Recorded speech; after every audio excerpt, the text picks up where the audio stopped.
আপনাদের কৃষ্ণচন্দ্রের কথাই বলছি, যাকে গোপাল ভাঁড়ে আপনারা দেখেন। মহারাজা কৃষ্ণচন্দ্র নামে মহারাজা, ভূমিকায় কিন্তু ইতিহাসের সবচেয়ে বিতর্কিত একজন। 1757 সালের পলাশীর যুদ্ধ শুধু কামানের লড়াই ছিল না, এটা ছিল ষড়যন্ত্রের মাস্টার ক্লাস।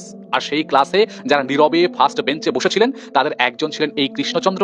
সিরাজউদ্দৌলার বিরুদ্ধে ইংরেজ ক্লাইভের সাথে খোলা ময়দানে নয়, বন্ধ দরজার আড়ালে জোট বেঁধেছিলেন তিনি। তলোয়ার হাতে নয়, চিঠিতে, গোপন বার্তাতে আর প্রতিশ্রুতির কলমে।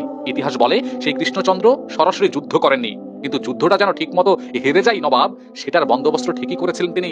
একদিকে নবাবের দরবারের আনুগত্যের ভান, অন্যদিকে ইংরেজদের সাথে অলিখিত চুক্তি। এক পায়ে দেশ, আরেক পায়ে কোম্পানি। লজ্জা কি লাগে না আপনাদের কৃষ্ণচন্দ্রের কথা ভাবলে? ফলাফল কি হয়েছিল?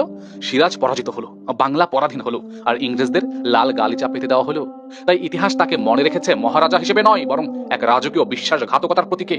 আর আজ অনেকে তাকে গল্পে দয়ালু মনে করছেন, সংস্কৃতিবান মনে করছেন, মহান মনে করছেন। কিন্তু প্রশ্নটা তাই থেকে যায় আপনার কাছে, আমার কাছে, যে মানুষ নিজের স্বার্থে বিদেশি বেনিয়াকে বাংলার দরজা খুলে দেয়, তার দয়ার মূল্য কতটুকু? পলাশির যুদ্ধ আমাদের একটা নির্মম শিক্ষা দেয়।